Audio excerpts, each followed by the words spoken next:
Hi everyone, I am Kumar K. LKP under registration number 4033.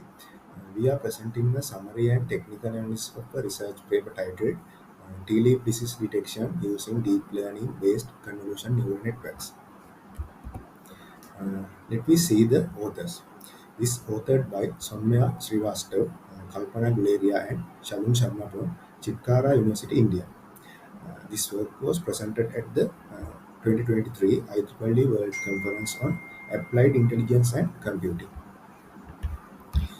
This paper explores how deep learning, especially convolution neural network (CNN), can automate the process of identifying disease in the tea leaves using image, a task that is traditionally manual and labor intensive. Let's we see the problem and limitations on this research. Tea is one of the most consumed beverages worldwide, and it is cultivated in significant economical activities in many countries, including India and Sri Lanka. However, tea leaf disease like blight, rust, and anthracnose severely reduce both quality and the quantity of the aid. Farmers often rely on manually visual inspection, which requires expert knowledge, is not scalable, can be inaccurate under field conditions. In addition, the lack of trained pathologists in rural tea growing regions make early detection and response very difficult. This lead to delayed treatment and greater crop losses. Let's we see the problem limitation and solutions. Traditional disease detection methods include manual features, extraction, spectroscopy analysis, and molecular genetics. These are often slow, costly, and require high-end lab infrastructure. The researchers propose a CNN-based model as a cost-effective and scalable solution. It is a automatically learns features from raw image.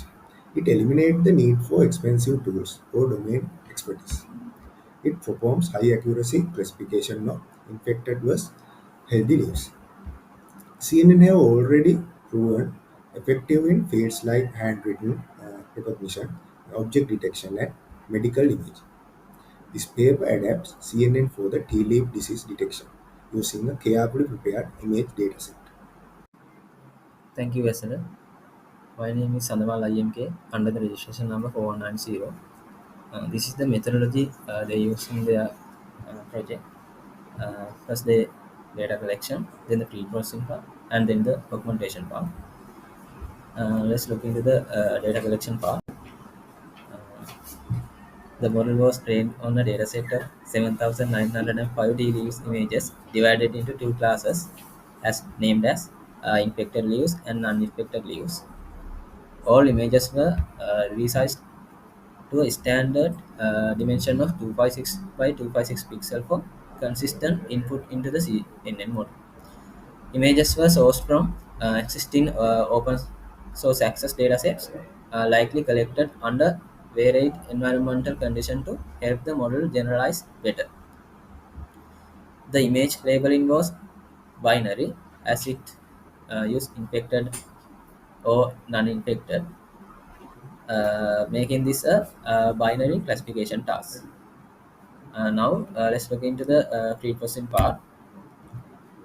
Before feeding the images into the CNN, the authors applied several pre-processing steps.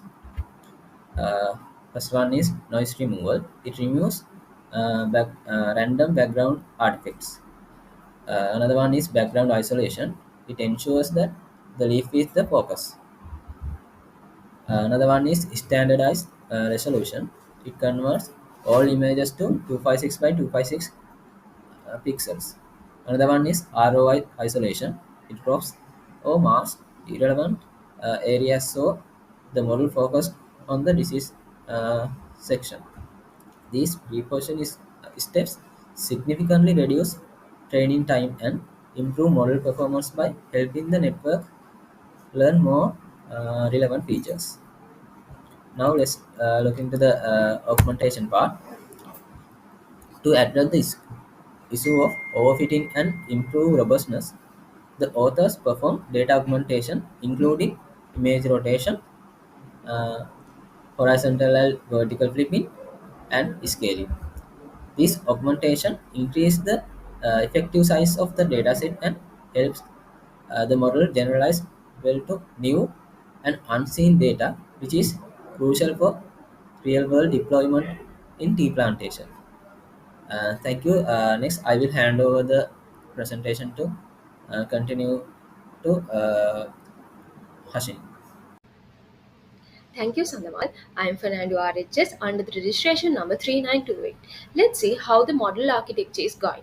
They have proposed a CNN based model for detecting disease in the tea leaves as non infected and the affected leaves, which is a crucial issue in the agriculture, especially in the countries like Sri Lanka and the India like that.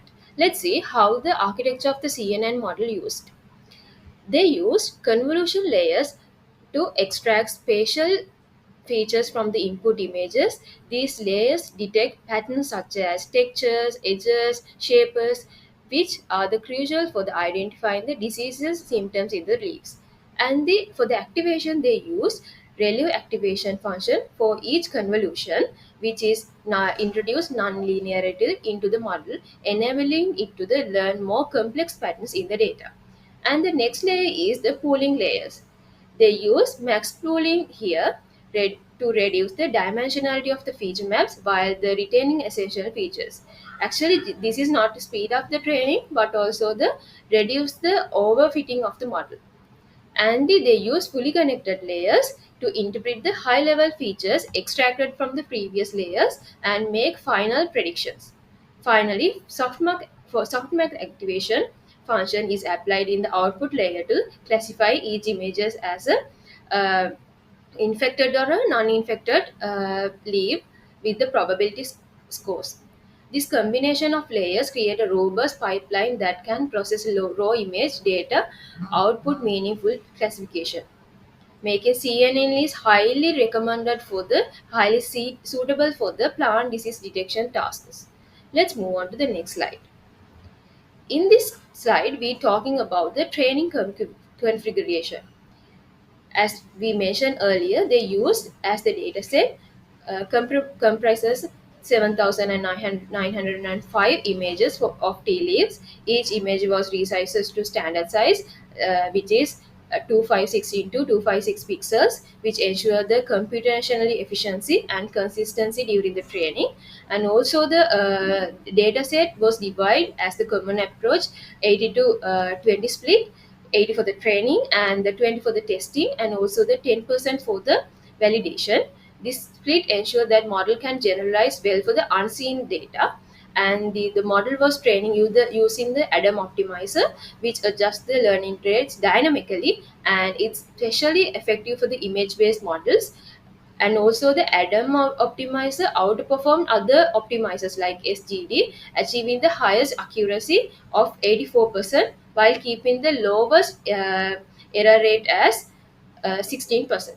And the training was conducted over the epoch ranges between the 250 and the 400, and the performance improved with the higher epoch, especially at the epoch 250 the accuracy was 74%.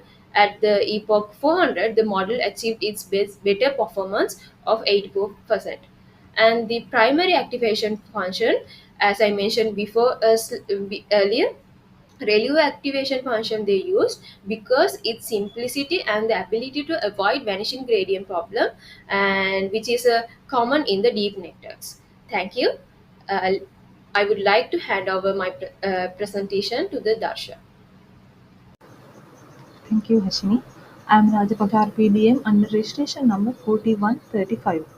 Now let's take a look at the performance outcomes of the proposed model in the paper. The authors achieved the best accuracy of 84% when the model was trained for 400 epochs using the Adam optimizer. This demonstrates that the model effectively learned to distinguish between infected and non-infected tea leaves with a high level of accuracy. The error rate was just 16%, which is quite low and indicates reliable classification performance. When comparing optimizer, Adam clearly outperformed SGD, which achieved only 73% accuracy. This highlights how the choice of optimizer can significantly impact model performance. The training graphs show that accuracy is steadily improved as the number of epochs increased. This trend supports the idea that with sufficient training time and appropriate tuning, the module's performance can be further enhanced. In summary, the CNN module presented in this paper demonstrates state-of-the-art performance compared to previously existing methods. Next, I am going to explain conclusion of the paper. The authors successfully developed a CNN model that achieved 84% accuracy in detecting tea leaf disease. This method significantly reduces reliance on manual diagnosis, which is often slow, inconsistent, and depend on expert knowledge. By leveraging deep learning, the model enables early and accurate detection of leaf disease. The practical implications are substantial. This approach can help increase tea production yield, reduce optional cost, and ensure consistent productivity quality, which is especially important in countries like India, where tea is a major agricultural export. Finally, the author suggests several directions of future work, including the use of larger datasets, more advanced augmentation techniques, and the development of real-time deployment systems, possibly on mobile or edge devices, to make the solution more practical and scalable. I am going to conclude this presentation within this slide. Thank you.